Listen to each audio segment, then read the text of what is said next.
The sound of Chisom's body hitting the marble floor echoed through the living room like a gunshot. "You think you can embarrass me?" Tobechukwu's voice boomed as his friends, 5 men in expensive agbada, sat frozen on the leather couches, glasses of whiskey trembling in their hands. "You think you can question me in front of my people?" Chisom tasted blood. Her vision blurred as she tried to crawl toward the hallway, one hand instinctively protecting her swollen belly, 4 months pregnant with their second child. The cramping had started the moment his fist connected with her stomach. "Tobe, please," she gasped. "The baby." His Gucci loafer caught her in the ribs. "What would you do if you walked in on this? Hit like if you've been betrayed, and comment below where you're watching from." This was Lagos, Nigeria, in the heart of Lekki Phase 1, where domestic betrayal and infidelity in marriage hid behind gated mansions and Range Rovers. Where a cheating spouse could beat his wife bloody while his friends pretended to study their phones. "Oga, let beg," one friend finally muttered, standing. "Make we day go." They filed out like shadows and Tobechukwu followed them to the door, laughing. Actually laughing, as if he'd just told a joke. Chisom heard him outside. "Women. They don't know when to shut up." She lay there on the cold floor of their 6-bedroom house, feeling the warm wetness spreading between her thighs. The cramping intensified. She knew what was happening. She'd lost their first child this way too, except that time, Tobechukwu had shoved her down the stairs and blamed it on her clumsiness. But this time, witnesses had seen. His friends had watched this domestic betrayal unfold. Chisom pulled herself up using the coffee table, leaving bloody handprints on the glass. She staggered to the bathroom, locked the door, and called the only person she trusted. "Adiz," she whispered into the phone. "I need you." Her sister arrived 40 minutes later with their cousin Namdi, a lawyer. They found Chisom in the bathtub, surrounded by towels soaked red. "Hospital. Now." Adiz's voice cut through the fog. "No." Chisom's eyes were dry now, eerily calm. "Dr. Okafor. Private clinic. No records." In the car, as Lekki's nighttime traffic crawled past them, yellow Danfo buses, Okada motorcycles, the glow of ShopRite, Chisom made a decision. The baby was gone. She could feel it. But this time, there would be consequences. At the private clinic in Victoria Island, Dr. Okafor confirmed what she knew. "I'm sorry, Mrs. Okonkwo. The pregnancy, we couldn't save it." "Document everything," Chisom said, her voice steady despite the morphine. "Photos. Medical report. Everything." Dr. Okafor glanced at Namdi, who nodded. "There's more," Chisom continued. She pulled out her phone with shaking hands. For 6 months, she'd been collecting evidence of Tobechukwu's infidelity in marriage, screenshots of messages with his mistress Ngozi, bank transfers to an apartment in Ikeja, photos of them at La Casra Lounge. She'd hired a private investigator after finding a second phone hidden in his car. "He thinks I'm stupid," she said. "He thinks because I dropped out of university to marry him, because he pays for everything, I have no power." Namdi scrolled through the evidence, his expression hardening. "Chisom, this is enough to destroy him. His business partnerships, his reputation, everything." "Good." She closed her eyes. "But I want more than destruction. I want him to feel what I've felt for 8 years." Adiz squeezed her hand. "What are you planning?" "Revenge," Chisom said simply. "But not what he expects. Not what anyone expects." She knew Tobechukwu's weaknesses. He was a commercial real estate developer, worth hundreds of millions of naira, with contracts across Lagos, Abuja, and Port Harcourt. His reputation was everything. The powerful, respected businessman. The generous philanthropist who sponsored orphanages while beating his wife behind closed doors. This emotional manipulation had controlled her for years. The public disgrace she'd endured, smiling at his company dinners while bruises healed beneath her makeup. The co-parenting tension with their 5-year-old daughter Kemsiyo, who'd started flinching when Daddy raised his voice. "No more. Call my mother," Chisom instructed Adiz. "Tell her I'm staying with you for a while. Tell her I lost the baby in a fall." "And Tobechukwu?" A cold smile crossed Chisom's swollen face. "Let him think he's won. Let him think I'm broken. He'll come apologizing in 3 days like he always does. Flowers, jewelry, promises. She pulled up a contact on her phone, Ngozi, the mistress who didn't know she'd been discovered. This cheating spouse is about to learn something, Chisom murmured, typing a message. You don't beat your wife in front of witnesses and walk away. The message sent. Outside, Lagos hummed with midnight life, generators buzzing, night markets open, the wealthy and desperate existing side by side. Somewhere in this city, Tobechukwu was probably celebrating his dominance with more drinks, more friends, more lies. He had no idea his wife had just declared war. And this African marriage drama was about to become very public. Don't forget to like, subscribe, and turn on notifications for more gripping stories like this. What do you think happens next? Comment below. 3 days later, Tobechukwu arrived at Adi's apartment in Surulere with his predictable peace offerings. A diamond bracelet from Swarovski, roses dyed her favorite purple, and that practiced expression of remorse he'd perfected over 8 years of domestic betrayal. Chisom watched him from the bedroom window, the Mercedes G-Wagon parked illegally outside, blocking traffic while Okada riders shouted curses. He wore his humble husband outfit, simple jeans and a polo shirt, no flashy jewelry. The performance had begun. Adiz answered the door, her face stone. She doesn't want to see you. Please, sister. I just need 5 minutes. His voice carried that manufactured brokenness.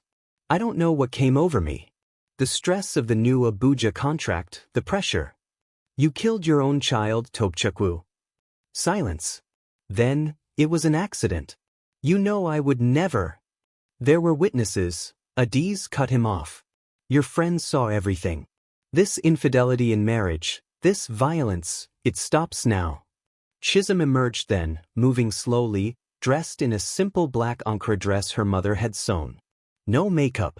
Bruises visible. She wanted him to see the damage. His eyes widened with what might have been genuine shock or excellent acting. Chisom, my love. Don't. She held up one hand. The diamond bracelet dangled from the other. I'll come home. But things change. Completely. Hope flashed across his face. Anything. I swear on my mother's grave. First, you end it with Ngozi. The hope froze. His jaw clenched, just for a second, before the mask returned. I don't know what you... Chisom pulled out her phone, showed him a photo, Tobechukwu and Ngozi at the apartment in Ikeja, kissing on the balcony. The private investigator had earned his money. You've known? His voice dropped dangerously low. 6 months. She smiled, cold and precise. I know about the apartment you bought her. The monthly allowance. The promises you've made about leaving me after the next baby came. The emotional manipulation had flipped. She watched him calculate, strategize. He was a businessman. He understood leverage. What do you want? He finally asked. Ngozi fired from her job at your company. Apartment lease terminated. All contact ended. Today. She'll cause problems. She'll talk. Let her talk, Chisom said. Because if you don't do exactly what I say, your 5 friends from 3 nights ago will receive very detailed legal letters from my lawyer Namdi. Assault. Endangerment. Manslaughter, possibly, given that I lost the baby. Tobechukwu's face darkened. The violence in him was barely contained now. She could see his fists clenching, unclenching. But Adi's husband Chidi had emerged from the kitchen, arms crossed, and 2 neighbors were visible outside, watching with interest. Public disgrace. His greatest fear. You're blackmailing me, he said quietly. I'm surviving you, Chisom corrected. Second, you sign over the house in Lekki, the one we live in, to my name only. Joint property becomes mine. That house is worth 75 million naira. And our daughter's life and our unborn baby's life are worth what exactly? Her voice could have cut glass. Should we let a judge decide? The co-parenting tension crackled between them. Kamsia was at her grandmother's house, innocent and oblivious. Tobechukwu loved their daughter, perhaps the only genuine love he was capable of. Threatening access would destroy him. Third, Chisom continued, you start therapy. Real therapy, Not church counseling with Pastor Adeyemi who golfs with you every Sunday. A professional in 6, Dr. Nwosu, I've already made the appointment. This is insane. Fourth, I control all household finances. You give me access to every account, every investment, every business holding. Full transparency. You want to destroy my business. He took a step forward, and Chidi immediately moved between them. I want, Chisom said calmly, to make sure you never hit me again. Because if you do, I won't call my sister. I'll call Punch newspaper. I'll call Channels TV. I'll stand in front of your office building and tell every reporter in Lagos exactly who Tobechukwu Okonkwo really is behind closed doors. The threat landed. She watched him age 10 years in 10 seconds. The cheating spouse can't have everything, she added softly. You choose. Your reputation and your daughter, or your pride.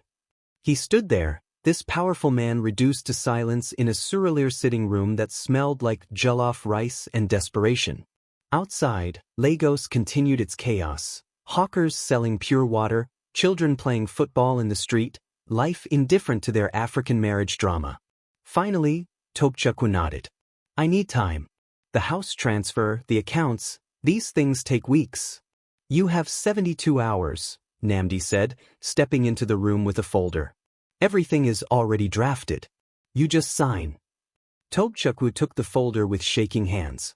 As he flipped through the pages, property transfer deeds, financial disclosure forms, therapy commitment agreements, Chisom saw something shift in his expression. Not remorse. Not fear. Calculation. I'll sign, he said. But Chisom, when you come home, you remember something. I built everything we have. Everything you're demanding? I created it. You're just taking advantage of one bad moment. 15 bad moments, she interrupted, touching the faded scar above her eyebrow from year 2 of their marriage. 17 if we count the pregnancies you terminated with your fists. He flinched. Actually flinched. Sign the papers, Tobe. Become the man Kamsiyo deserves as a father. Or lose everything. He left 20 minutes later, papers unsigned but tucked under his arm. The G-Wagon roared away, leaving a cloud of Lagos dust. Adiz hugged Chisom tight. You were incredible. I'm so proud. He's planning something, Chisom whispered. Did you see his eyes? He's not defeated. He's strategizing. Namdi nodded grimly. I saw it too. We should expect retaliation. Chisom's phone buzzed. A known number. She answered, and a woman's voice poured out, shrill, crying, furious. You bitch. You think you can destroy my life? Tobe told me everything. You're trying to ruin us because you're a dried-up, useless woman who can't even carry a baby to term. Ngozi. The mistress. The infidelity in marriage made flesh.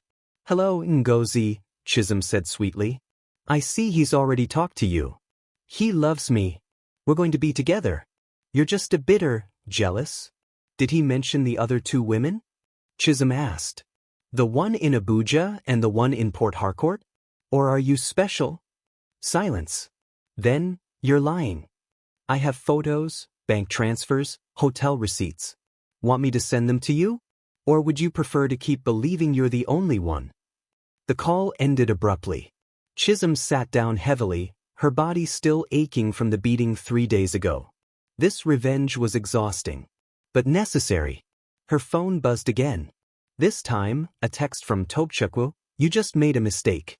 You think you know me? You have no idea what I'm capable of. Adiz read over her shoulder. Chisom, this is a threat. We should show the police. No. Chisom's voice was steel. Let him threaten. Let him plan. Because what he doesn't know is that I'm 3 steps ahead. She opened a different folder on her phone, the one even Namdi hadn't seen yet. Evidence of Tobechukwu's tax evasion. Forged contracts. Bribes paid to government officials for the Abuja land deal. Financial crimes that could send him to prison for 15 years. Let's see, Chisom murmured. Who destroys whom? What do you think Tobechukwu will do next? Drop a comment and don't forget to subscribe for the next chapter. The papers arrived on Saturday morning, hand-delivered by a courier to Adiz's door. Divorce petition. Tobechukwu Okonkwo vs. Chisom Okonkwo. Grounds: abandonment, mental instability, alienation of affection. Chisom read through the 23 pages of lies, her coffee growing cold. He'd worked fast, 72 hours after their confrontation, and he'd weaponized the legal system. The petition painted her as an unfit mother, a paranoid wife who'd fabricated abuse allegations, a gold digger trying to steal his hard-earned wealth. "This is insane," Namdi said, reviewing the documents at the dining table. "He's claiming you're the abusive one. That you threatened to harm Kamsiyo if he didn't give you money." Adiz slammed her hand on the table. "This infidelity in marriage, this cheating spouse has the audacity." "It's smart," Chisom interrupted quietly. "He's establishing a counter-narrative before I can make mine public. If I come forward now with the beating, the miscarriage, he'll say I'm retaliating for the divorce." The emotional manipulation continued, even through lawyers. Her phone rang. Tobechukwu's mother, Mrs. Okonkwo. "Chisom, my daughter." The elderly woman's voice trembled. "What is this nonsense I'm hearing? Divorce? After everything my son has done for you? Mama, he beat me. I lost the baby." "You lost a baby because you're careless. Always on that phone, never eating properly. Now you want to destroy my son's name because you cannot keep a pregnancy." The betrayal cut deeper than expected. Chisom had lived with this woman for 2 years after the wedding, had cared for her during her diabetes complications, had called her Mama with genuine love. Mama, his friends saw it happen. Those friends say nothing happened. They say you fell. You're lying to cover your shame. The line went dead. Chisom's hands shook. Tobechukwu had gotten to everyone. His friends, his mother, probably the church elders too. The domestic betrayal was being rewritten into her fault. "We need to move faster," Namdi said. "File a counter-petition, get a restraining order, release the medical records." "No." Chisom stood, her decision crystallizing. "He wants a war? I'll give him a war. But on my terms." She called Dr. Okafor first, confirming all medical evidence was secure and documented. Then she called the private investigator, Samuel, a thin man with lazy eyes who'd once worked for the Lagos State Police. "I need everything," she told him. "Bank accounts, property holdings, business partners, offshore investments, mistresses, everything. Money is no object." Samuel whistled low. "You want to bury him?" "I want him to wish he'd never touched me." Next, she called Ngozi. The mistress answered immediately. "What do you want?" Hostility dripped through the phone. "Coffee. Today. La Casera Lounge in 6. I have information about Tobechukwu you need to hear." "Why would I meet with you?" "Because in his divorce petition he claims you're just an employee. That you've been harassing him. That you're mentally unstable and he's filed a police report." Silence. Then, 2 o'clock. "I'll be there." Adiz looked horrified. "You're meeting with her? With Ngozi? The woman who's been sleeping with your husband?" "She's not the enemy," Chisom said. "She's a weapon. And I'm going to point her at the right target." By noon, news of the divorce had spread through their social circle like wildfire. Chisom's phone exploded with messages, some supportive, most accusatory.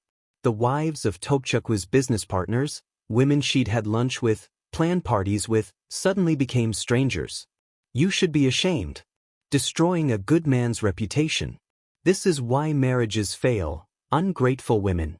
African marriage drama in Lagos meant taking sides, and power always won. Tobechukwu had money, influence, connections. Chisom had truth, but truth was a luxury in a city built on appearances. At La Casera Lounge, Ngozi arrived in a yellow bodycon dress and heels too high for 2 p.m. on a Saturday. She was beautiful, 27 years old, Benin City accent, ambition sharp as broken glass. "Talk," Ngozi said, not bothering with pleasantries. Chisom slid her phone across the table, showing bank transfers. "He's been paying you 60,000 naira monthly for 3 years. Right. So. He's been paying another woman in Abuja 80,000. And another in Port Harcourt 90,000. All simultaneously. Ngozi's perfect makeup couldn't hide the fury that crossed her face. The Abuja woman is pregnant, Chisom continued. 7 months. He's already set up a trust fund for that baby, 5 million naira. You get apartment rent and a monthly allowance that he complains about constantly. You're lying. I have his banking passwords. I've seen everything. Want me to show you the WhatsApp messages? Ngozi is becoming expensive. I might need to cut her off after the election contract comes through. The coffee cup in Ngozi's hand cracked. Just a little crack, but enough for brown liquid to seep onto the white tablecloth. Why are you telling me this? Her voice had lost its edge. Because he's using you just like he used me. He made you believe you were special, that you'd be his wife eventually, that I was the obstacle. But you're just another transaction. Another woman he controls. Tears now ruining the mascara. He said he loved me. He says that to all of us. Chisom leaned forward. Here's what I'm offering. You help me expose him, the financial crimes, the fraud, everything, and I make sure you get compensated. Real compensation. Enough to start over, go back to school, build something that isn't dependent on a cheating spouse who sees you as property. Why should I trust you? Because right now, we're both his victims. But we could be his reckoning. Ngozi stared at her for a long moment. Outside the lounge windows, Victoria Island bustled. Luxury cars, expats, the wealthy and aspirational mixing at the intersection of old money and new corruption. This was Lagos, where survival required strategy. What do you need from me? Ngozi finally asked. Access to his second phone. The one he uses for business. You've been to his office, you know where he keeps it. That's theft. That's evidence, Chisom corrected. Evidence of the public disgrace he's about to face when his business partners discover he's been embezzling from joint projects. Ngozi pulled out her own phone, scrolled, then showed Chisom a photo. Tobechukwu passed out drunk in the apartment bed, his phone on the nightstand. I already have it, Ngozi said. I cloned his phone 2 months ago when I suspected he was cheating on me. Ironic, right? Chisom couldn't help it, she laughed. A real, genuine laugh that turned heads in the lounge. Send me everything, she said. Every file, every message, every photo. They exchanged numbers, these two women bound by the same man's betrayal. As Ngozi stood to leave, she paused. He used to say you were crazy. Paranoid. That you invented problems because you were bored. He told me you were just after his money. That you were blackmailing him. They looked at each other, understanding crystallizing. Men like him, Ngozi said quietly, they don't just cheat. They make you believe you deserve it. After she left, Chisom sat alone, watching the files download onto her phone. Contracts. Messages with government officials. Proof of kickbacks. Fake invoices. A complete map of Tobechukwu's financial empire, built on corruption. Her phone rang. Tobechukwu himself. I hear you had coffee with Ngozi. His voice was dangerous. You think turning my employees against me will help you in court? She's not your employee anymore. You fired her, remember? Part of our deal. That deal is void. I'm not signing anything. And Kamsio? I'm picking her up from my mother's tomorrow. You won't see her until the custody hearing. The co-parenting conflict had escalated. Her daughter, weaponized. You can't. I can. My lawyers have already filed an emergency motion. You're an unfit mother. Mentally unstable. The judge will side with me. Chisom's voice went cold. Then I guess we're both going nuclear. Meaning? Check your email. I just sent you a preview of what happens if you try to take Kamsio. Just a preview. The full package goes to the Economic and Financial Crimes Commission on Monday. Silence. Then keyboard clicking. Then his sharp intake of breath. You wouldn't dare. Try me. She hung up. Within minutes, her phone exploded again. Tobechukwu's business partners, calling, texting, demanding explanations. She'd sent them all samples, just enough to make them question their investments, their exposure, their legal liability. The revenge was no longer personal. It was systematic destruction. Her doorbell rang. Adiz answered, then called out nervously, Chisom? Police. Two officers stood in the doorway, official and uncomfortable. Mrs. Chisom Okonkwo? We need you to come to the station. Your husband has filed a complaint. Cybercrime, extortion, and theft of proprietary business documents. The room spun. He was faster than she'd anticipated. She's not going anywhere without a lawyer, Namdi said, stepping forward. The older officer shrugged. Then bring a lawyer. But she's coming. Now. As they led her out, Chisom caught Adi's terrified expression. Outside, neighbors watched. The public disgrace she'd threatened Tobechukwu with was now her own reality. In the police car, driving through Surulir's evening traffic, Chisom realized the stakes had just escalated beyond divorce, beyond revenge. This was now a fight for freedom itself. This is getting intense. What do you think will happen at the police station? Comment your predictions and share this story with someone who needs to hear it. Don't forget to subscribe. The Area H police station in Ogudu smelled like sweat, old paperwork, and corruption. Chisom sat in the dim interrogation room for 3 hours before anyone spoke to her. Through the walls, she heard shouting, domestic disputes, robbery accusations, the machinery of Lagos justice grinding slowly forward. Namdi had been forced to wait outside, the officers claiming protocol. Finally, Inspector Adebayo entered, 50s, tired eyes, the expression of a man who'd seen every crime and believed none of them mattered. Mrs. Okonkwo. He sat heavily across from her. Your husband is a respected businessman, philanthropist, elder at Redeemer's Praise Chapel. And you're accusing him of what, exactly? Fraud? Corruption? I'm not accusing. I'm documenting domestic betrayal and financial crimes with evidence. He smiled, not kindly. Evidence you obtained illegally. Theft of private documents. Cybercrime. Your husband has filed official charges. My husband beat me until I miscarried.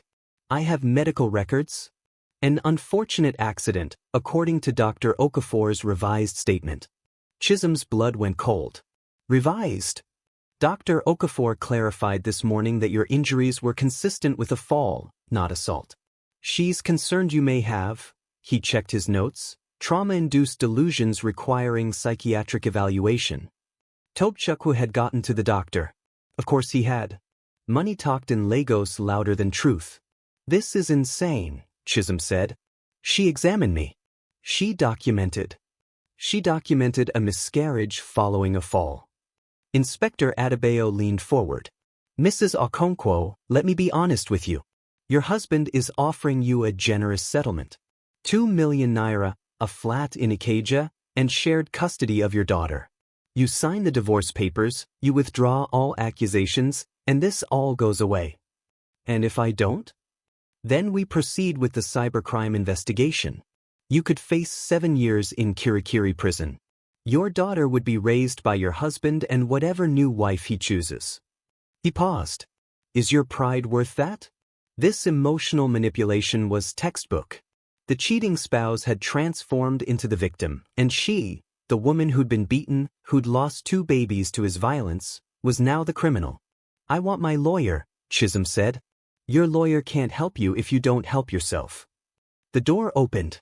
Tobechukwu entered, and Chisom's stomach lurched. He wore a designer suit, played the role of concerned husband perfectly. Baby.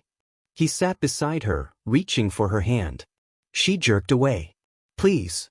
Let's stop this madness. I forgive you for the accusations, the stolen documents. We can fix our marriage. For Kamsiyo. Don't you dare use our daughter. She needs her mother. A stable mother. Not one facing criminal charges. The co-parenting tension wrapped around her throat like a noose. Inspector Adebayo stood. I'll give you privacy. 20 minutes to decide. Alone with him now. The man who destroyed her body, her pregnancies, her trust. His cologne, Tom Ford, expensive, made her nauseous. You think you're smart, Tobechukwu said, voice dropping. You think because you found some bank records, some messages, you can destroy me. But Chisom, my love, I built an empire. You're trying to tear it down with screenshots. Those screenshots prove fraud. They prove business dealings. Complex business dealings that require context, expert analysis, legal interpretation. He smiled. My lawyers will tie you up in court for years. Meanwhile, you'll be in prison, Chisom will forget your face, and I'll remarry, probably someone younger and more grateful. The infidelity in marriage threat was explicit now. I have Ngozi's testimony, Chisom said. She's willing to testify about the other women, the financial manipulation. He laughed. Ngozi? She signed an NDA this morning. 10 million naira compensation, a house in Lekki, and her silence. She's not your ally anymore. The betrayal hit like a physical blow. Of course. He'd bought Ngozi's loyalty the same way he'd bought everyone else's. You're a monster, Chisom whispered. I'm a businessman. There's a difference. He stood, straightening his jacket. Sign the papers, take the settlement, walk away. You get to keep your freedom and see your daughter on weekends. Or fight me, and lose everything. He left her alone in that interrogation room, the walls closing in. 20 minutes later, Namdi finally burst in, furious. They had no right to keep me out. This is illegal detention. It doesn't matter, Chisom said numbly. He's won. Dr. Okafor changed her statement. Ngozi took a payoff. The police are in his pocket. I have nothing. You have the truth. The truth is poor, she interrupted. And poverty doesn't win in Lagos. They released her at midnight with a warning. Don't contact Tobechukwu, don't approach his business associates, don't leave Lagos without police permission. The African marriage drama had become a legal cage. Adiz picked them up, her car silent as they drove through empty streets. Surulere at midnight was different. Quiet, almost peaceful, as if the city itself was holding its breath. At the apartment, Chisom collapsed on the couch. Her phone had 67 messages, mostly from Tobechukwu's circle, gloating or warning. But one message from an unknown number made her sit up. Your husband made a mistake. He thinks he controls everyone. But he doesn't control me. Meet me tomorrow, 7 a.m., Freedom Park in 6. Come alone. Chief Okoro. Chief Okoro. Tobechukwu's primary business partner in the Abuja land deal. The man who'd invested 40 million naira in the commercial plaza development. It could be a trap, Namdi warned. Or it could be the break I need. Chisom's exhaustion was replaced by a flicker of hope. That night she barely slept. Chiso's face haunted her dreams, her daughter crying, asking why mommy couldn't come home. The co-parenting conflict wasn't just about custody, it was about erasing her existence from her child's life. At 6:30 a.m., she took an Uber to Victoria Island. Freedom Park was a former colonial prison turned cultural venue, fitting, given she felt imprisoned by circumstances. Chief Okoro waited by the old cell blocks, a heavy-set man in traditional attire. Mrs. Okonkwo. He didn't offer his hand. Thank you for coming. You said Tobechukwu made a mistake. He stole from me. Chief Okoro's voice was granite. The Abuja project. He's been inflating costs, pocketing the difference. I had an independent audit done. 3 million naira missing. Maybe more. Why tell me? Because when I confronted him yesterday, he claimed you were a bitter, lying wife trying to destroy him. He showed me the police report, the cybercrime charges. Very convincing. Chief Okoro smiled coldly. Except I've known your husband for 10 years. I know what he's capable of. You believe me about the abuse? I believe everyone's version of the truth serves their interests. But I've seen him operate. The mistresses, the manipulation. I stayed silent because business is business. But stealing from me? He shook his head. That's personal. He handed her a flash drive. Complete audit records. Every fraudulent invoice, every fake contractor, every missing naira. Use it wisely. Why help me? Because destroying him is cheaper than a lawsuit. And because I have daughters. Chief Okoro met her eyes. If someone ever laid hands on them the way your husband did to you, I'd want another woman to help them fight back. He walked away, leaving Chisom standing in the early morning light, the flash drive warm in her palm. Back at the apartment, she opened the files. It was everything: proof of embezzlement, tax fraud, contractor kickbacks. Not just from Chief Okoro's project, but from 8 other developments across Lagos and Abuja. Tobechukwu had been systematically stealing from his partners for years. This public disgrace would end him. "We go to the EFCC," Nnamdi said. "Today. With this evidence, they'll have to investigate." "No." Chisom's voice was steady. "We go to his partners first. All of them. I want them to know what he's done. I want them to withdraw their investments, their support, their protection. Then the EFCC." "That's strategic," Chisom interrupted. "He weaponized his network against me. Now I weaponize it against him." She spent the entire day making calls, sending encrypted files, arranging meetings. By evening, 6 of Tobechukwu's 8 major partners had contacted her. Shock, rage, demands for explanations. The empire was cracking. At 9 p.m., her phone rang. "Tobechukwu, what have you done?" His voice shook with fury. "Chief Okoro just pulled out of the Abuja deal. Senator Adewale is demanding a full audit. You're destroying years of work." "I'm exposing years of theft," Chisom corrected. "You stole from them. You stole from me. You stole our babies' lives. I will ruin you. You already tried. The police station, the bribed doctor, the NDA with Ngozi. But here's what you didn't count on. I'm not afraid anymore. You can't beat me into silence. You can't buy me into submission. And you definitely can't steal your way out of this." She heard something crash on his end. A glass, maybe a phone. "Tomorrow," he said quietly, dangerously. "Tomorrow you'll regret this. I promise you that." The line went dead. Adiz looked terrified. "Chisom, that sounded like a real threat. We should call the police." "The police work for him, remember?" Chisom checked the doors, the windows. "We just need to make it through the night. Tomorrow the EFCC gets everything. Once it's official, he can't touch me without making himself look guiltier." But at 2 a.m., Chisom woke to the smell of smoke. The apartment building's fire alarm screamed. Residents poured into the hallway, panicked, shouting.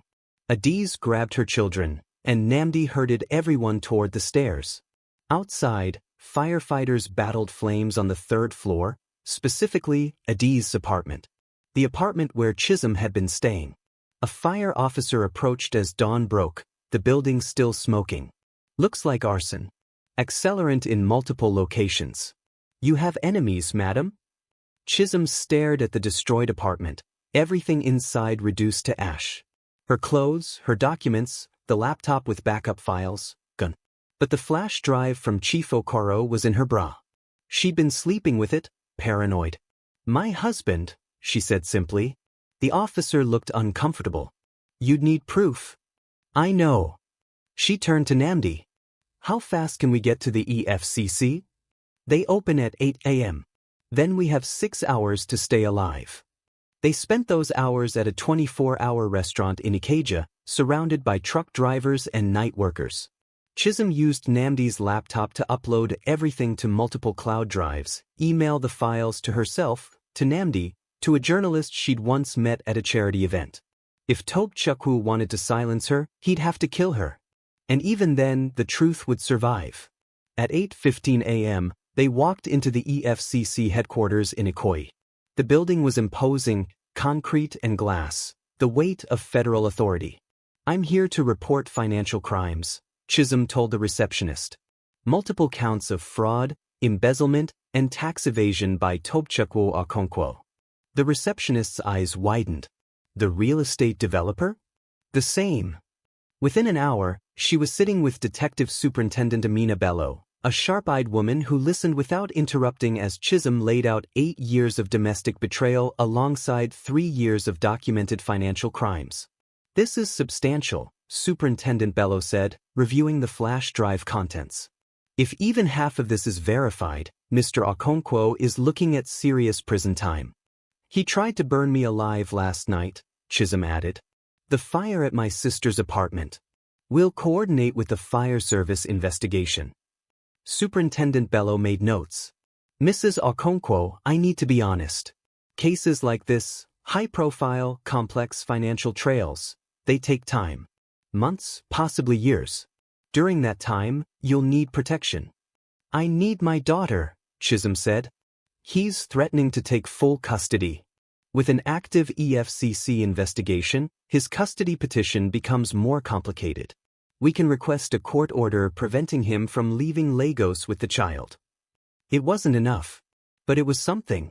Chisom left the EFCC building feeling lighter and heavier simultaneously. The revenge was in motion, official and irreversible. But the cost, her home, her safety, her daughter's security, was mounting. Her phone rang. Mrs. Okonkwo, Tobechukwu's mother. You've gone to the government? The old woman's voice was pure venom. You've disgraced my son publicly? After everything he did for you? After everything he did to me, Chisom corrected. You will never see Kemsio again. I will make sure of it. That child deserves better than a mother who destroys her own family. That child deserves to grow up knowing her mother fought back. That women don't have to accept violence. That the cheating spouse doesn't always win. She hung up before Mrs. Okonkwo could respond. Nnamdi drove them to his own apartment in Yaba, smaller, safer, unknown to Tobechukwu's network. As they unloaded their few surviving belongings, Chisom's phone buzzed with a news alert. Breaking, EFCC raids offices of prominent Lagos developer Tobechukwu Okonkwo in fraud probe. The public disgrace had begun. Within minutes, her phone exploded, calls from former friends, relatives, church members. Some supportive, most accusatory. The Nigerian social media sphere erupted with hashtags. Hashtag Okonkwo scandal, hashtag Lagos wife wars, hashtag EFCC raid. Chisom turned off her phone and lay down on Nnamdi's couch, exhausted beyond words. You did it, Adiz whispered. You actually did it. I started it, Chisom corrected. Now we see if I can finish it. Outside, Lagos hummed with its afternoon chaos. Traffic, hawkers, the endless motion of 10 million people pursuing survival and success. Somewhere in this city, Tobechukwu was watching his empire crumble, his reputation destroyed, his freedom threatened. And somewhere else, Kemsio was crying for a mother she couldn't reach. The co-parenting conflict, the infidelity in marriage, the domestic betrayal, all of it was public now, stripped of pretense and privacy. Chisom closed her eyes and waited for whatever came next. The plot is thickening. Will Chisom get her daughter back? What will Tobechukwu do now that he's cornered? Drop your thoughts in the comments and hit that subscribe button for the next chapter. The EFCC raid made headlines for 3 days straight. Photos circulated online, officers carrying boxes from Tobechukwu's Lekki office, his Mercedes G-Wagon impounded, business associates scattering like roaches when lights turned on. Punch newspaper ran a front-page story, Real Estate Mogul's Empire Built on Fraud? Channels TV interviewed defrauded contractors who'd been waiting years for payment. Chisom watched it all from Nnamdi's apartment, numb with exhaustion and something that might have been satisfaction. The African marriage drama had evolved into a national scandal. But satisfaction died when her lawyer called on day 4. Emergency custody hearing, Nnamdi said, his face grim. Tomorrow morning. Tobechukwu's lawyers filed late yesterday. They're arguing you're mentally unstable, potentially dangerous, and that Kemsio needs to be permanently removed from your custody for her safety. Based on what evidence? The EFCC complaint. They're spinning it as obsessive, vindictive behavior. They have a psychiatrist prepared to testify that your actions show signs of delusional disorder. The emotional manipulation had reached new heights. Her act of courage, reporting crimes, seeking justice, was being pathologized into madness. Can we fight it? We can try. But Chisom, without access to Kemsio, without character witnesses, he trailed off. His mother has been posting on Facebook photos of Kemsio, captions about how grandma is protecting her from a troubled mother. It's building a narrative. Chisom felt something crack inside her chest. 5 days since she'd seen her daughter. 5 days of Kemsio asking questions nobody would answer honestly. The co-parenting conflict was psychological warfare. I need to see her, Chisom whispered. Before the hearing. Even just. That would violate the restraining order and give them more ammunition. She was trapped. The cheating spouse who'd beaten her, stolen from his partners, built an empire on lies. He got to keep their daughter while she fought for the right to be called mother. That night, unable to sleep, Chisom did something reckless. She took an Uber to Mrs. Okonkwo's house in Ikeja Jure at midnight. The compound was gated, guarded, but she knew the back entrance through the boys' quarters. She'd used it 100 times during her early marriage when checking on the elderly woman. The guard was sleeping. Chisom slipped through, her heart hammering. Mrs. Okonkwo's house was dark except for one window, Kamsiyo's temporary bedroom. Chisom stood beneath it, looking up at the pink curtains she'd helped choose 2 years ago. "Kamsiyo," she whispered. Then louder, "Kamsiyo, baby." The curtain moved. Her daughter's face appeared, 5 years old, confused, beautiful. "Mommy." Kamsiyo's voice was small through the window. "Where did you go?" "Baby, I didn't go anywhere. I'm fighting to come back to you." The main house lights blazed on. Mrs. Okonkwo appeared at the back door, phone in hand. "Security. She's trespassing. Call the police." "Mama, please, I just need 5 minutes. You've done enough damage." The old woman's face was twisted with rage. "Leave before I have you arrested." Kamsiyo started crying. "Mommy, don't go. I want my mommy." 2 security guards appeared, grabbing Chisom's arms.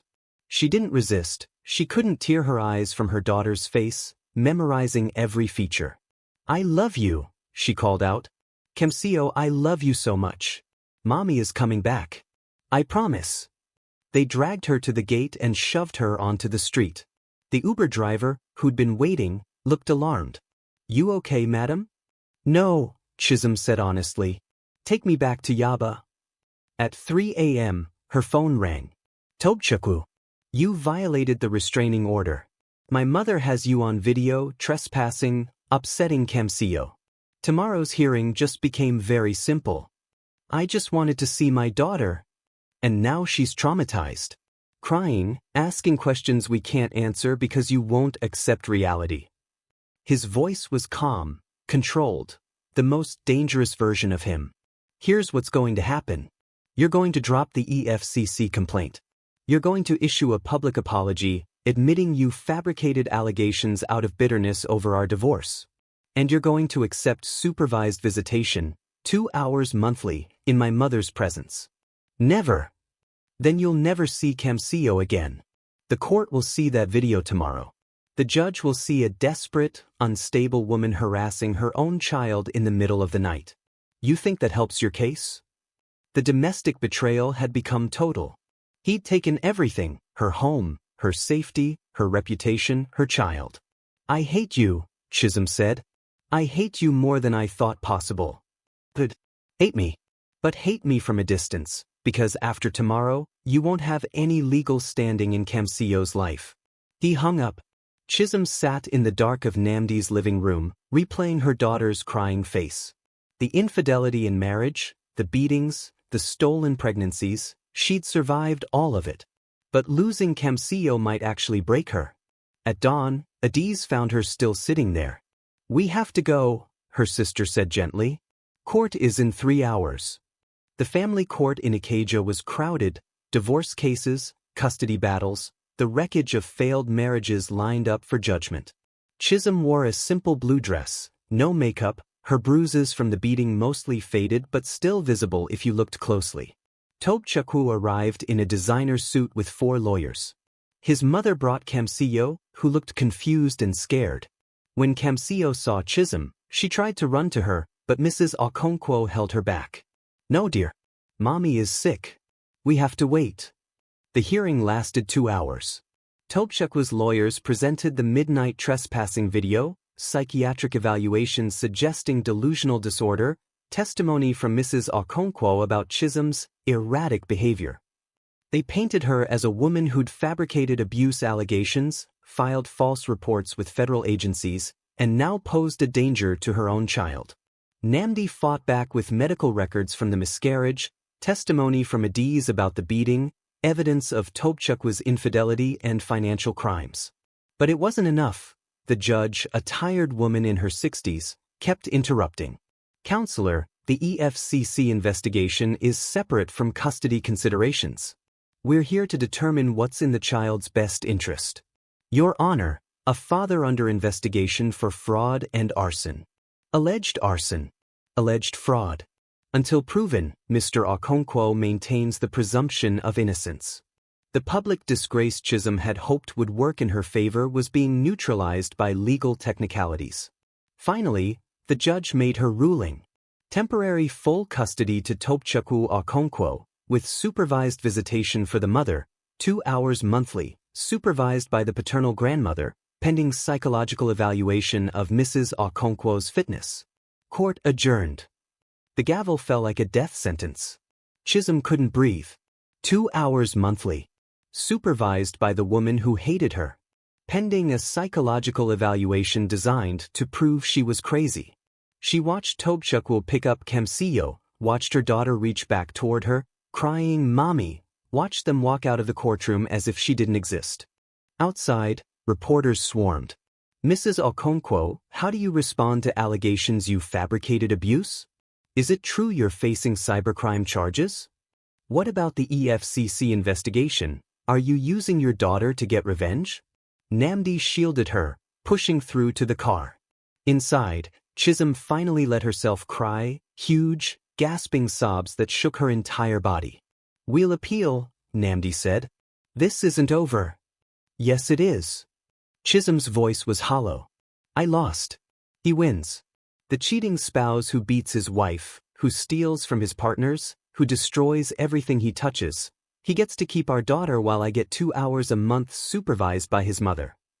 Adiz held her hand. The EFCC investigation is still active. When they build their case, when he's arrested, that could take years.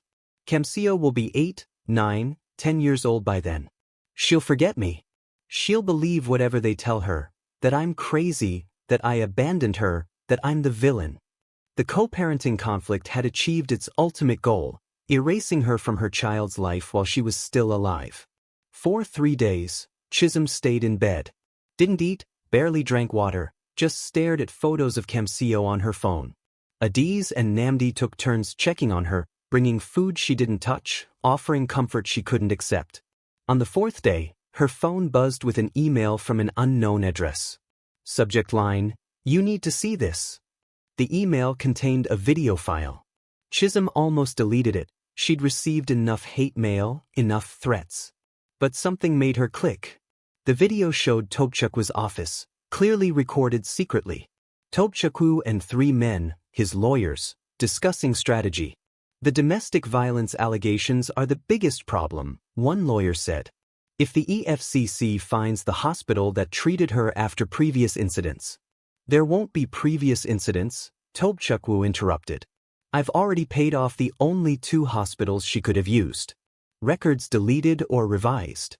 As far as anyone can prove, my wife is a clumsy woman who fell a lot. Another lawyer, and the miscarriage? Natural causes complicated by her own negligence. Dr. Okafor's revised statement confirms it. Cost me 2 million, but worth every naira. They laughed. Actually laughed. The custody battle is handled, Tobechukwu continued.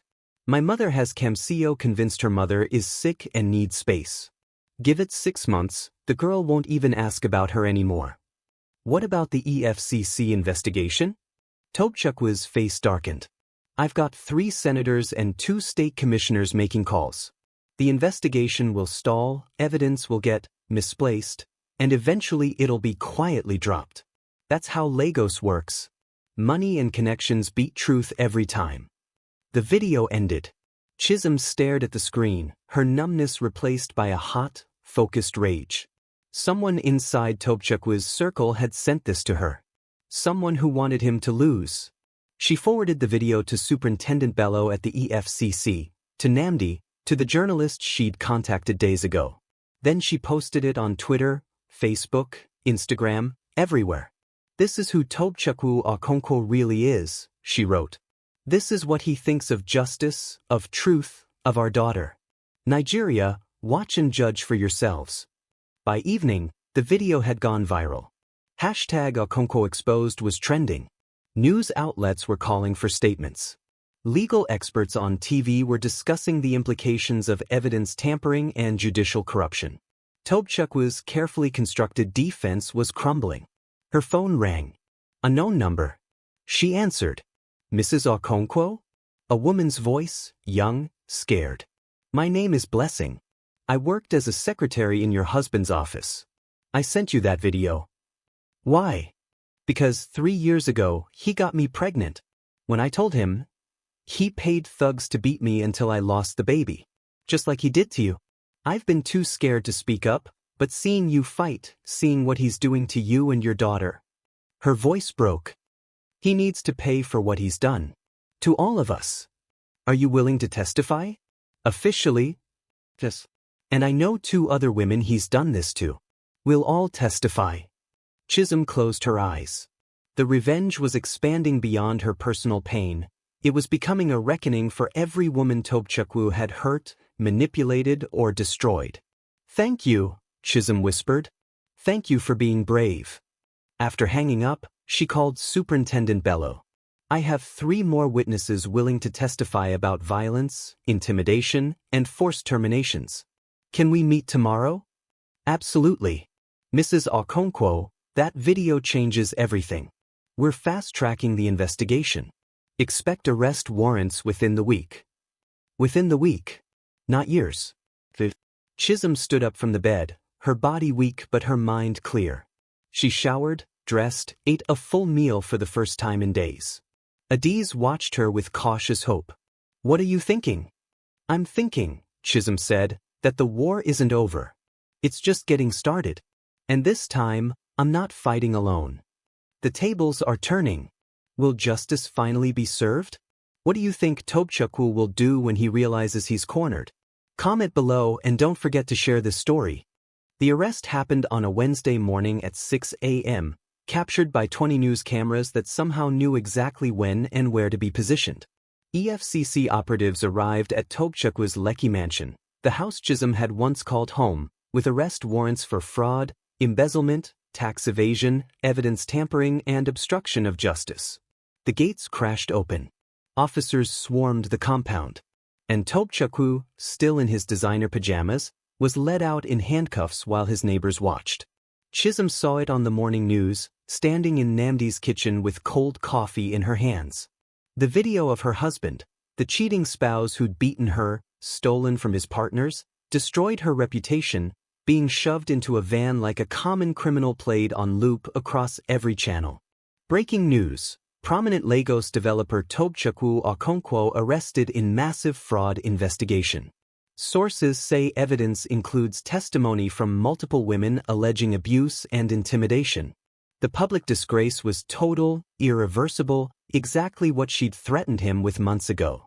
Her phone exploded with calls. Reporters, relatives, former friends who'd abandoned her suddenly wanting to check in. She ignored them all except one. Superintendent Bello. Mrs. Okonkwo, we need you to come in. Formal statement, identify evidence, possibly testify at the arraignment tomorrow. I'll be there in an hour. But first, she had somewhere else to be. Mrs. Okonkwo's house in Ikeja, where Kamsio was being held like a prisoner.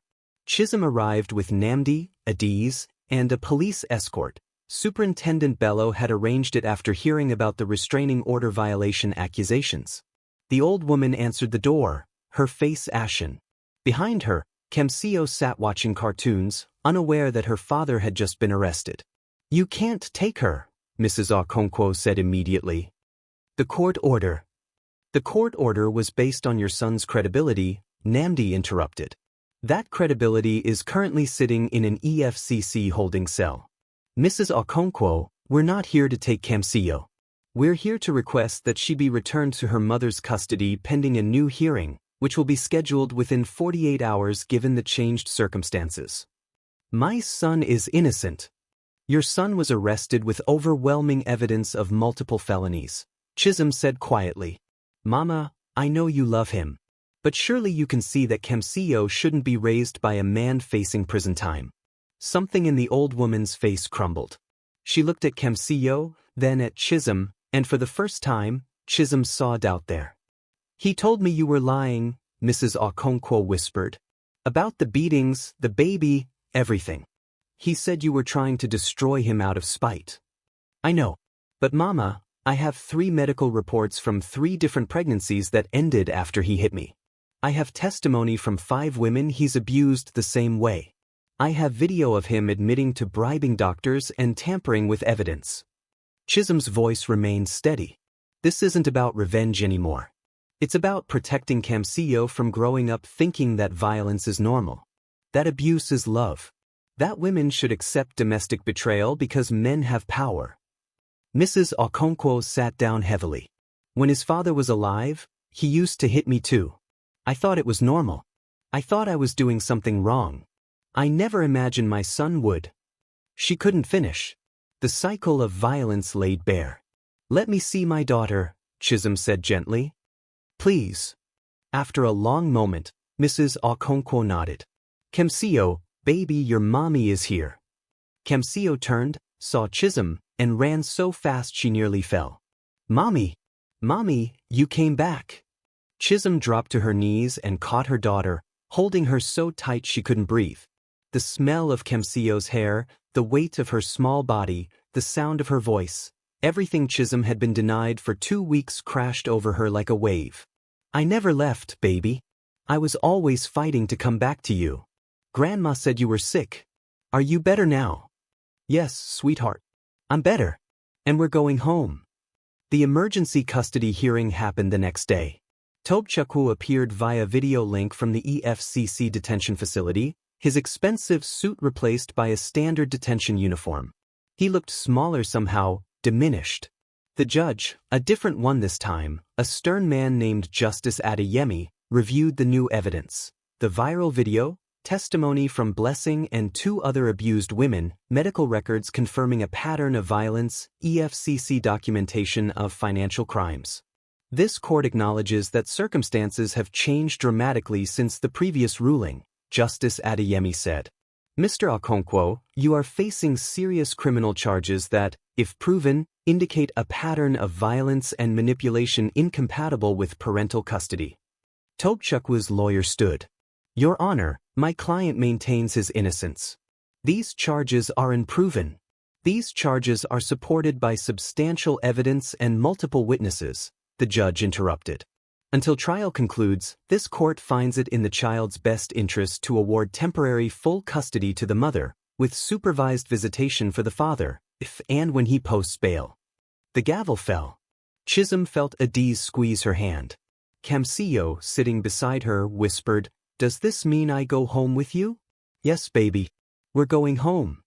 As they left the courthouse, reporters swarmed again, but this time the questions were different. Mrs. Okonkwo, how does it feel to have your daughter back? What message do you have for other women facing domestic violence? Will you be testifying at your husband's trial? Chisom paused, looked directly at the cameras, and chose her words carefully.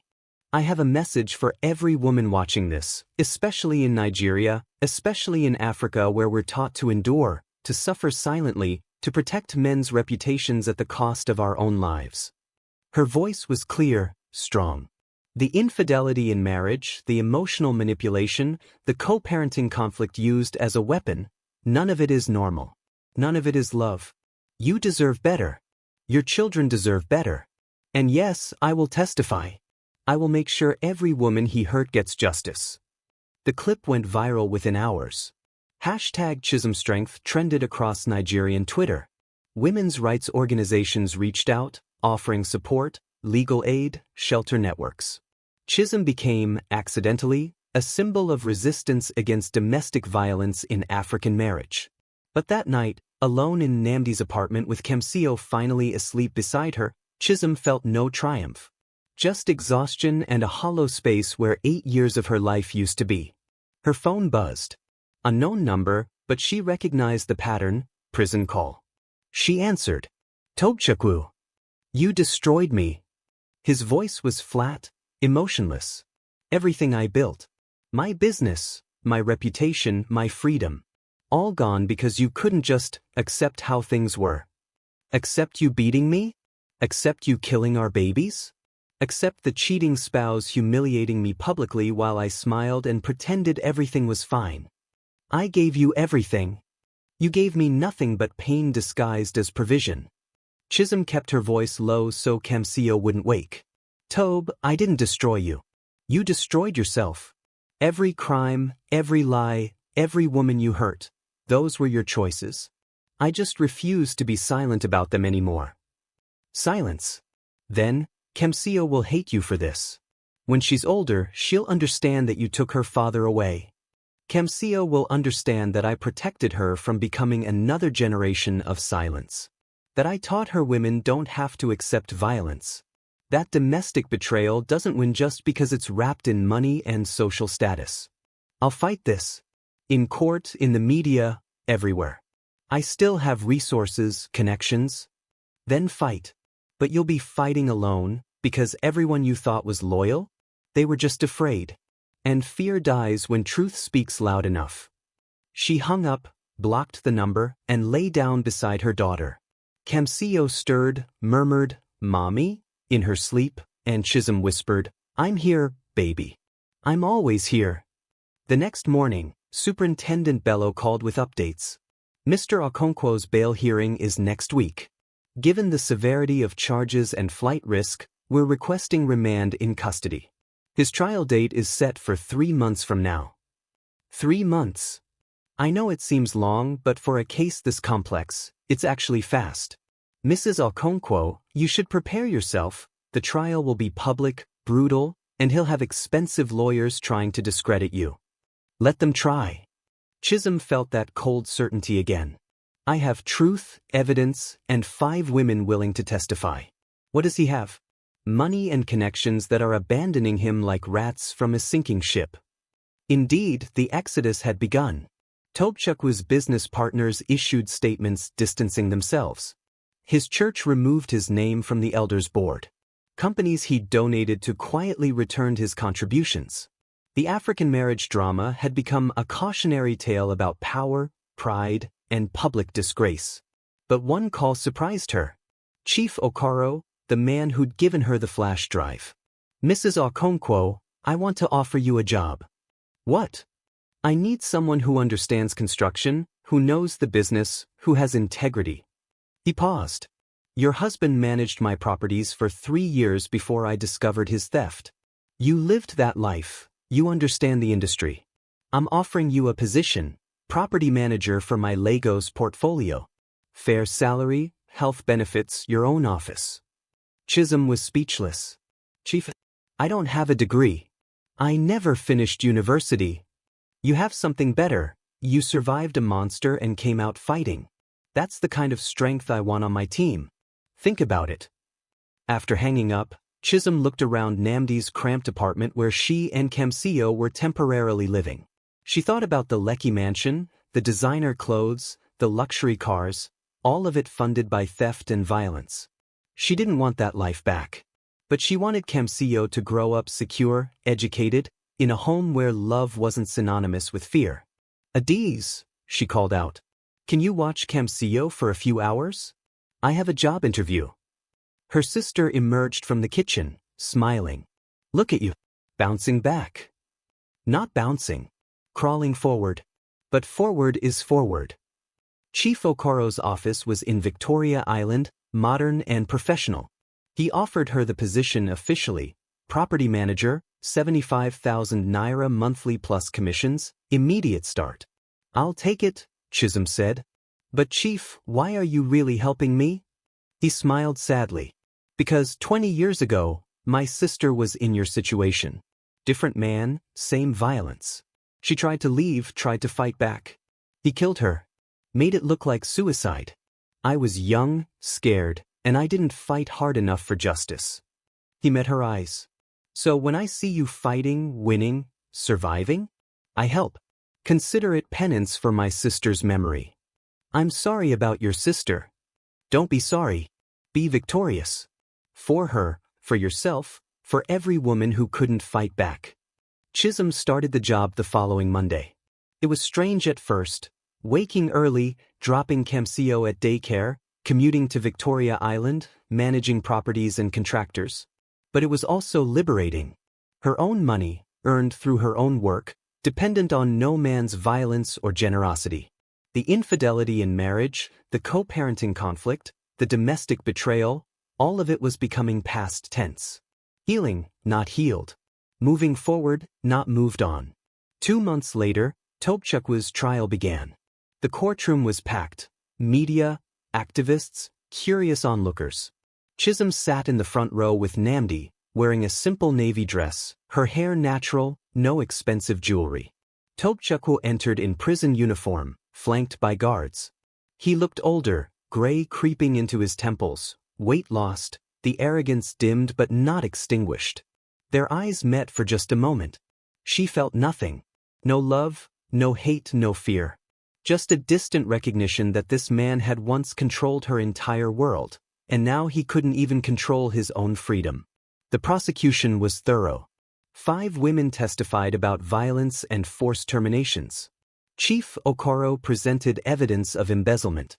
The viral video played on courtroom screens. Medical records, bank statements, witness testimony. The mountain of evidence was insurmountable. When Chisom testified, she spoke clearly about 8 years of domestic abuse, 3 lost pregnancies, the night he beat her in front of his friends until she miscarried. Tobechukwu's lawyer tried to discredit her. Mrs. Okonkwo, isn't it true you filed these charges only after your husband initiated divorce proceedings? Isn't this simply a bitter wife seeking revenge? No, Chisom said calmly. This is a survivor seeking justice. There's a difference. But you waited 8 years to report the abuse. Because I was terrified. Because he controlled everything. Our money, our home, my access to our daughter. Because every time I thought about leaving, he'd apologize, promise to change, and I'd believe him. She looked directly at the jury. That's what emotional manipulation does. It makes you doubt your own reality. It makes you think you deserve the pain. The lawyer shifted tactics. You've benefited significantly from these allegations. A job from one of my client's former partners, media attention, public sympathy. I've lost my home, my marriage, 2 years of my daughter's childhood, and 3 babies. Chisom's voice hardened. If you think that's a benefit, counselor, then you don't understand what loss means. The courtroom was silent. Over 3 weeks, the prosecution built an unshakable case. The defense crumbled under the weight of evidence. Tobechukwu's expensive lawyers couldn't explain away bank records, medical documentation, and 5 women's consistent testimonies. On the final day, Tobechukwu took the stand against his lawyer's advice. I loved my wife, he said, his voice breaking with practiced emotion. Everything I did to provide for our family. Yes, I made business mistakes. Yes, our marriage had problems. But I never, he looked directly at Chisom, I never intentionally hurt you. The pregnancies, the arguments, those were accidents, misunderstandings. You beat me in front of 5 witnesses, Chisom said from her seat, unable to stay silent. You told your lawyers on camera that you'd bribed doctors to hide evidence. Those aren't misunderstandings, they're crimes. Mrs. Okonkwo, please, the judge started. No, let her speak, Tobechukwu interrupted. Let my wife tell the world how she's destroyed everything we built together. How she's turned our daughter against me. How she's made me into a monster for ratings and sympathy. I didn't make you a monster, Chisom stood now, trembling but resolute. You were already one. I just stopped hiding it for you. The judge gavelled for order, but the damage was done. Tobechukwu had revealed himself, not the remorseful defendant seeking forgiveness, but the narcissist who still believed himself the victim. The jury deliberated for 6 hours. Guilty on all counts: fraud, embezzlement, tax evasion, evidence tampering, assault causing bodily harm, obstruction of justice. The sentencing hearing was scheduled for the following week. Maximum penalty: 15 years imprisonment plus restitution to victims and defrauded business partners.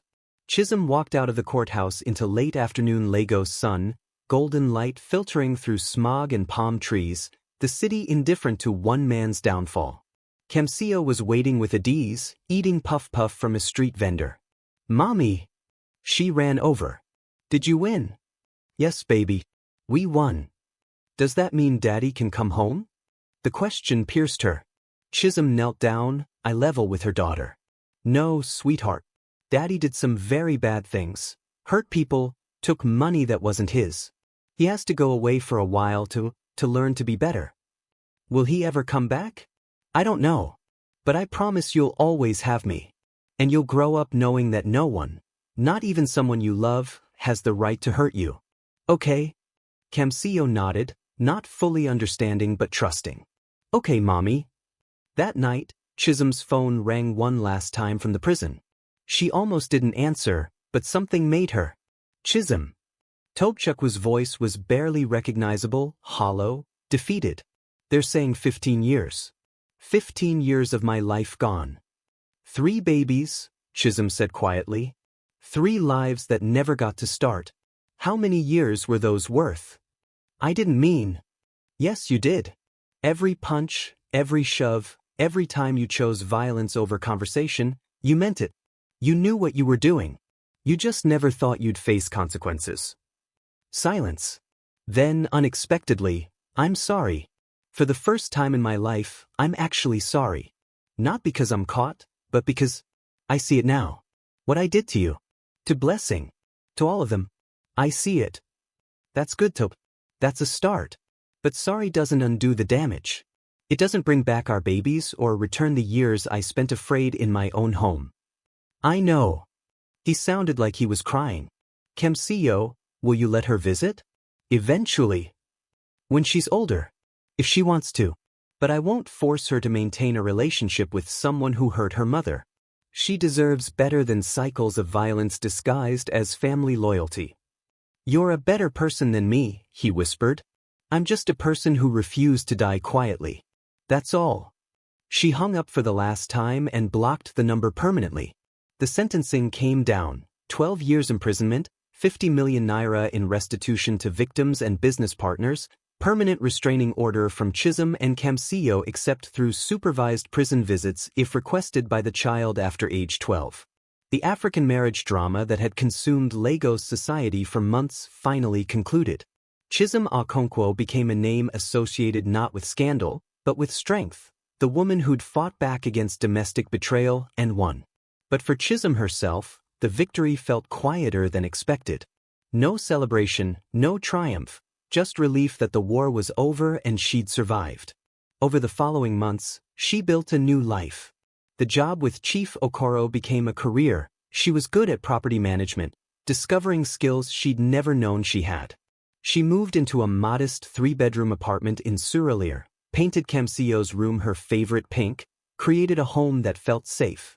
Blessing and the other women who'd testified formed a support group for domestic violence survivors. They met monthly, sharing stories, offering resources, building community. Chisom attended when she could, though sometimes the memories were still too raw. Mrs. Okonkwo reached out 6 months after the sentencing. I want to apologize, the old woman said over coffee at a neutral location. I enabled my son. I saw the signs, the anger, the control, and I told myself it was normal. That's what I'd lived with. I thought I was protecting him, but I was just perpetuating the cycle. I forgive you, Mama, Chisom said, and meant it. But Kamsio and I need space. Maybe in time. I understand. Mrs. Okonkwo's eyes were wet. Just know that I'm getting therapy. Real therapy, not church counseling. I want to break the cycle too. For myself, for the granddaughter I might see again someday. Progress, not perfection. Healing, not healed. Chisom's phone rang. A journalist from BBC Africa wanting to interview her for a documentary on domestic violence in Nigeria. You've become a voice for women who can't speak, the journalist said. Your story has inspired legislative discussions about domestic violence laws, corporate accountability for abusers, better police training. I just wanted to survive, Chisom interrupted. I wasn't trying to be a symbol. Sometimes survival itself is revolutionary. Will you participate? Chisom thought about all the women still trapped in situations like her old marriage. The ones who believed they had no power, no options, no future beyond the violence they endured daily. Yes, she said. I'll participate. But on one condition, feature other survivors too. Make it clear that my story isn't unique. That domestic betrayal, infidelity in marriage, the co-parenting conflicts used as weapons, these patterns exist across Africa, across the world. And they can all be broken. The documentary aired 3 months later. #Break the Silence trended globally. Nigeria's National Assembly fast-tracked stronger domestic violence legislation, the Chisom law, though she'd insisted they not name it after her. But the real victory came on an ordinary Tuesday evening. Chisom, now 6 years old and thriving in school, was doing homework at their small dining table. She looked up and said, "Mommy, my teacher asked us what our parents do." I said, "My mommy helps people find safe homes to live in." "Is that right?" "That's exactly right, baby." And I said, "My daddy is learning to be better. Because everyone can change if they really try." "Right." Chisom's heart cracked and mended simultaneously. "Yes, sweetheart. Everyone can change. But you know what's more important than changing others?" "What?" "Knowing that you deserve to be treated with respect and love." "Boys. And if someone treats you badly, you have the right to walk away. You have the right to fight back. You have the power to choose yourself." Chisom smiled. "Like you did." "Like I did." That night, after Chisom fell asleep, Chisom stood on their small balcony looking out at Surulir's nighttime chaos. Generators humming, music from nearby clubs, the endless motion of Lagos after dark. This city had witnessed her destruction and her resurrection. It had almost killed her, and then it had given her the tools to rebuild. Her phone buzzed. A text from Namdi, "Court finalized today. The Lekki house sale went through. Your share, 40 million naira. Plus Tobechukwu's pension fund, investment accounts. You're looking at nearly 75 million total. You're financially independent, Chisom." "Completely." She stared at the number. 75 million naira. Money earned through another woman's suffering, money stained with violence and lies. Part of her wanted to refuse it, give it all away. But then she thought about Chimsom's education, about the support group that needed funding, about the women's shelter she'd been discussing with Blessing. This money could be transformed from a tool of oppression into a resource for liberation. "Namdi," she texted back. "Split it 3 ways, education trust for Chisom, funding for domestic violence shelters, and investment in the women's cooperative. Blessing is starting. I'll keep enough for rent and basic needs. The rest? Let it do good." "You're incredible," he replied. She wasn't incredible. She was just a woman who'd learned that survival sometimes requires burning down everything you thought you needed and building something new from the ashes. What an incredible transformation. From victim to victor, Chisom has shown true strength. But is this really the end of her story? Stay tuned for the final chapter. Hit subscribe and turn on notifications. You don't want to miss what happens next. 1 year later, Chisom stood in front of Hope Haven, the 3-story building in Yaba that now served as Lagos's first comprehensive domestic violence shelter and resource center, funded primarily by her settlement money and donations from supporters who'd followed her story. The sign outside read, "Hope Haven, where survival becomes revival." Inside, 15 women and their children currently lived in safe rooms while receiving legal aid, therapy, job training, and childcare support. Blessing managed the daily operations, having left her secretarial work to become a full-time advocate. "Mrs. Okonkwo, the woman from Ibadan, just arrived," Blessing said, approaching with a tablet. "Her husband broke her jaw last week. She escaped with her 3 children and nothing else." Chisom's heart clenched. She remembered that terror, that desperate escape with nothing but survival instinct. Get her to medical first, then Dr. Alyamide for psychological evaluation. Make sure her children get age-appropriate counseling too. The trauma doesn't end with the mother. Already scheduled. Blessing smiled. "You've taught us well." The shelter had become more than a building. It was a movement. They'd helped 73 women escape abusive situations in 12 months, secured prosecutions for 18 abusers, and established partnerships with police stations across Lagos for better domestic violence response training. The emotional manipulation, the co-parenting conflicts, the infidelity in marriage that destroyed families, Hope Haven addressed all of it with comprehensive support rather than just temporary refuge. Chisom's phone rang. Kemsio's school. Her heart jumped. Mrs. Okonkwo? Nothing's wrong, the principal assured immediately. But Kemsio asked if you could come for career day this afternoon. She wants to introduce you to her class as my mommy who helps people escape bad situations. Chisom's eyes burned. Tell her I'll be there in 30 minutes. At the school, a good private school in Ikeja that she could now afford through her job and wise investments, Kemsio beamed as Chisom entered her second-grade classroom. This is my mommy, Kemsio announced proudly.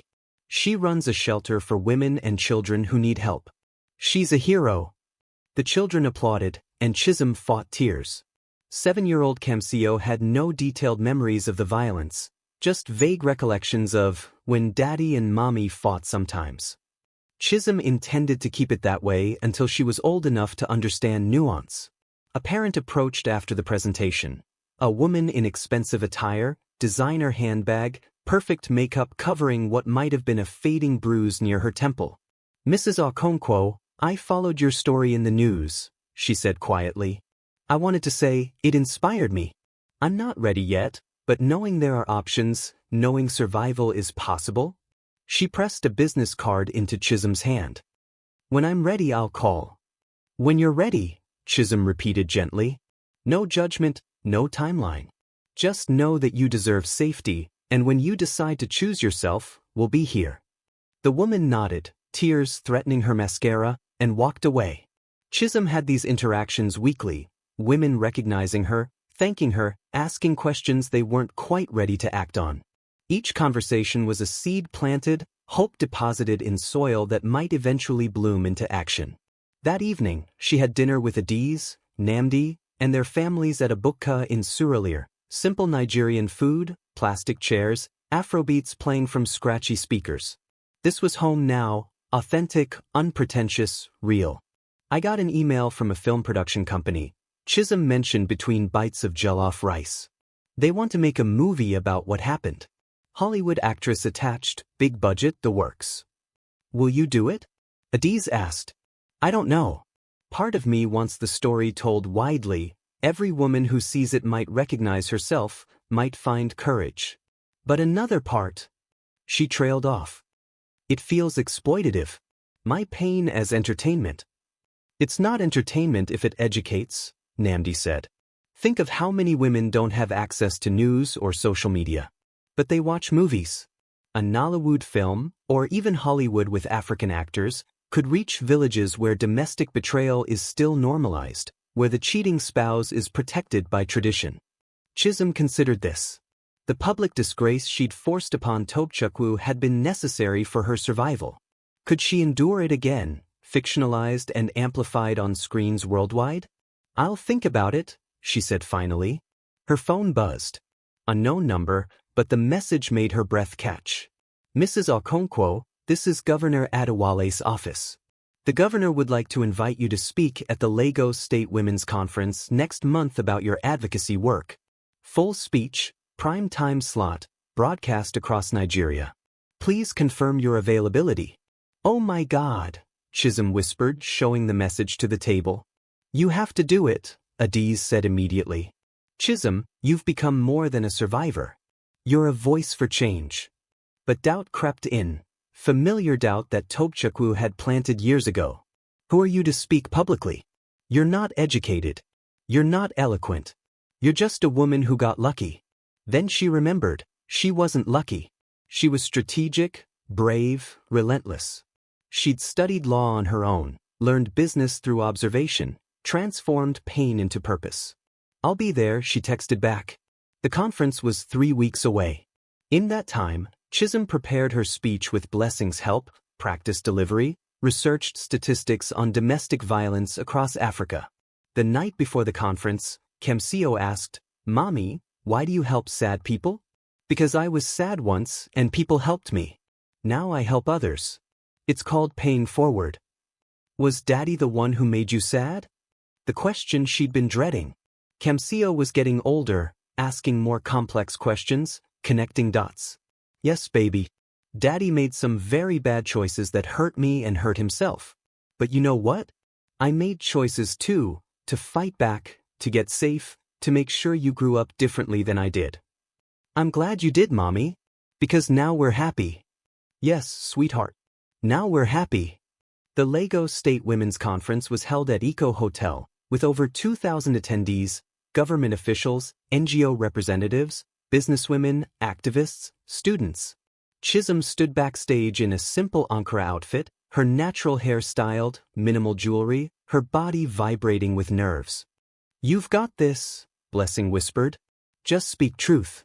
The introduction came. Please welcome Chisom Okonkwo, founder of Hope Haven and survivor advocate whose courageous testimony last year led to landmark domestic violence legislation in Nigeria.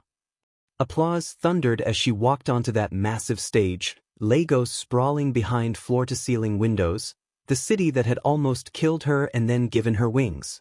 Good afternoon, she began, her voice steady. My name is Chisom Okonkwo. 1 year ago, I stood in a courtroom and testified about 8 years of domestic abuse, 3 pregnancies lost to violence, and the systematic destruction of my identity by a man who claimed to love me. The room was silent, listening. Today, I stand before you not as a victim, but as a survivor who chose to transform personal trauma into collective healing.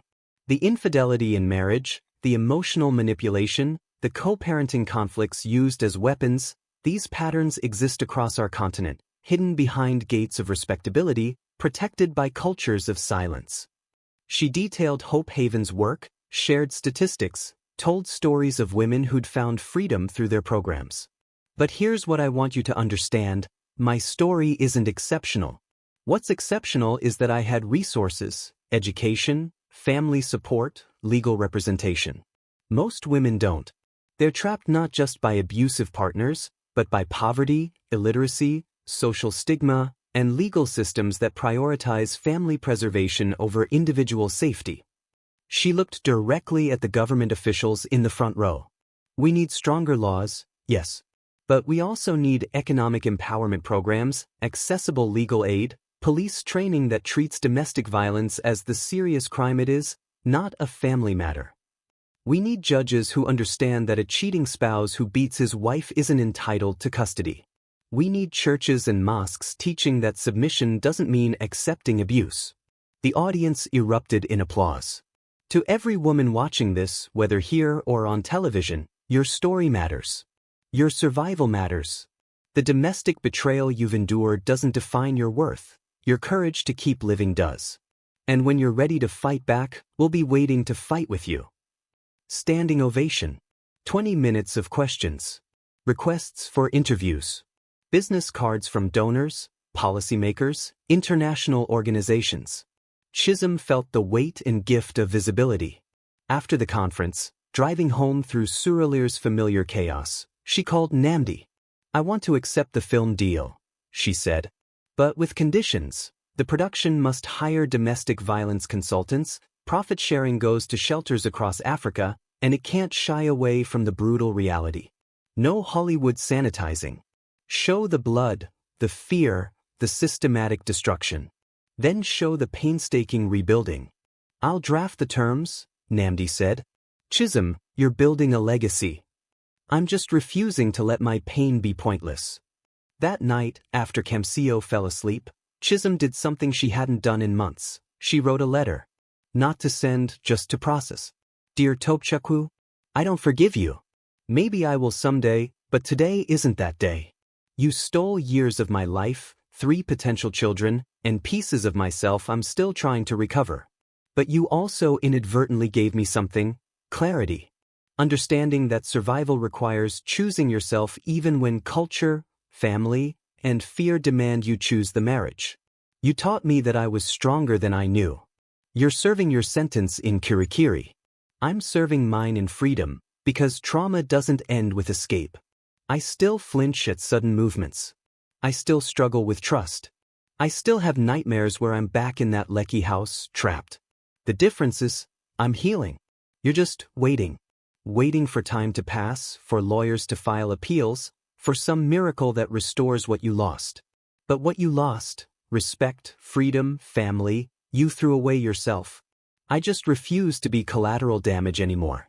Chisom asks about you sometimes. I tell her the truth in age-appropriate ways, that you made bad choices and now you're facing consequences. When she's 12, if she wants to visit you in prison, I'll allow it. Not for your sake, but for hers, so she can decide for herself what relationship, if any, she wants with her father. That's more grace than you ever showed me. I hope you're actually changing. Not performing change for parole boards, but genuinely confronting what you did and who you were. Because Chisom deserves better. All your victims deserved better. And I deserved better from the beginning. I just didn't know it until I was desperate enough to fight. I'm not writing this for closure, that's a myth. I'm writing this to mark how far I've traveled from that woman who accepted beatings as love. I survived you, Tobechukwu. And now I'm helping others survive their versions of you. That's your legacy. You created an army of women who refuse to be silent. Chisom. She folded the letter and put it in her journal, beside photos of Chisom, business cards from Hope Haven, news clippings about the Chisom law's passage.